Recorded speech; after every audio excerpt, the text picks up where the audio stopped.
Setiap orang Kristen bebas memiliki asumsi, opini, persepsi, dan keyakinan yang berbeda tentang suatu hal. Itu berarti termasuk saya atau yang lain. Bebas memiliki asumsi, opini, persepsi, dan keyakinan yang berbeda tentang suatu hal. Hanya saja itu kan perlu dikonfirmasi kebenarannya. Namun pertanyaannya adalah apakah keyakinan itu didasarkan pada kebenaran yang sesungguhnya? Sebuah kebenaran yang sesungguhnya adalah hakiki, tidak dapat diubah ataupun diubah. Tidak dapat berubah ataupun diubah karena yang bersumber dari pribadi yang tak terbatas dan sempurna. Hanya Alkitab saja yang seharusnya menjadi kedaulatan dan otoritas tertinggi bagi kita dalam hal keyakinan dan tingkah laku kita. Apa yang dikatakan Alkitab harus menjadi penentu dalam setiap keputusan dan tindakan yang diambil. Karena setiap asumsi, opini, persepsi, dan keyakinan harus diuji oleh pernyataan yang jelas dari Alkitab. Semua pengertian teologis yang telah kita miliki sebelumnya agar tunduk pada otoritas Alkitab. Artinya apa? Pengertian-pengertian teologis dan doktrinal yang telah kita miliki sebelumnya bukan dibuang sama sekali. Ya, tapi tidak boleh mempengaruhi penafsiran kita terhadap Alkitab. Artinya ada koridor, ada pagar-pagar yang membentengi kita ketika kita menafsir Alkitab. Tetap itu disebut dengan doktrinal kita, dan kita menafsir menurut kaidah-kaidah hermeneutik yang sehat. Ya, jadi ada pagar yang melindungi sehingga seseorang tidak menafsir ke arah yang keliru dengan asumsi, opini, atau persepsi yang dia yakini. Ya. Perlu dipahami apabila doktrin diartikan sebagai suatu prinsip kebenaran yang berisi pokok-pokok iman yang diajarkan oleh Alkitab yang telah disusun secara sistematis, maka Alkitab dengan ayat yang jelas harus menjadi sumber dari sumber ajaran Kristen. Saya bersyukur di sinode kami, Gereja Betel Suno, kami memiliki 12 pengakuan percaya. Dan 12 pengakuan percaya ini sudah saya riset, sudah saya teliti, koheren. Di butir 1 itu dinyatakan bahwa kami percaya Alkitab telah firman lanjut. Di butir yang kedua kami percaya Allah yang Esa itu Tritunggal adanya. Di butir yang ketiga kami percaya Yesus Kristus itu adalah anak Allah yang hidup. Kemudian butir selanjutnya kami mengakui bahwa semua manusia itu sudah terhilang dalam dosa.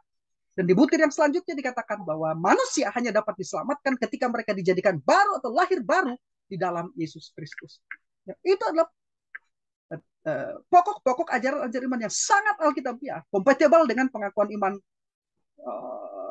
Rasuli, kompatibel dengan pengakuan iman Nisya, Konstantinopel, dan pengakuan Chalcedon. Ya, sangat kompatibel. Sudah saya riset. Dan kami bersyukur memiliki pengakuan yang demikian. Koheren dari butir 1 sampai butir yang ke-12. Ya. Nah, pengajaran Alkitabiah haruslah merupakan satu kesatuan yang utuh, dan karena itu tidak mungkin mengajarkan kebenaran yang saling bertentangan, kontradiktif satu dengan yang lain, walaupun ada kemungkinan terdapat kebenaran yang bersifat paradoks. Berikut ini beberapa petunjuk untuk merumuskan sebuah doktrin. Pertama, dasarkan doktrin pada pernyataan-pernyataan yang jelas arti harafiahnya, dan bukan berdasarkan dari kata-kata kiasan atau yang tidak jelas, apalagi simbol-simbol. Itu berbahaya juga. Ya, apalagi isu-isu yang terkait dengan doktrin-doktrin fundamental atau esensial. Yang kedua, dasarkan doktrin pada perikop-perikop konteks yang bersifat pengajaran atau didaktik. Ini tidak berarti bahwa bagian-bagian yang naratif dalam Alkitab tidak mengandung makna teologis atau pengajaran.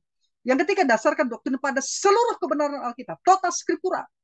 Tidak cukup kalau hanya sebagian kebenaran. Jadi, kita harus menggunakan prinsip sola et tota scriptura. Hanya Alkitab, betul, dan seluruh Alkitab. Jadi tidak cukup pernyataan slogan sola scriptura saat ini, tetapi sola et tota scriptura. Hanya Alkitab saja dan seluruh Alkitab. Kenapa? Karena sola scriptura juga dipakai oleh bidat. Satu ayat dipakai, dicomot. Lo katakan ini Alkitabiah, tapi tidak memperhatikan tota scriptura.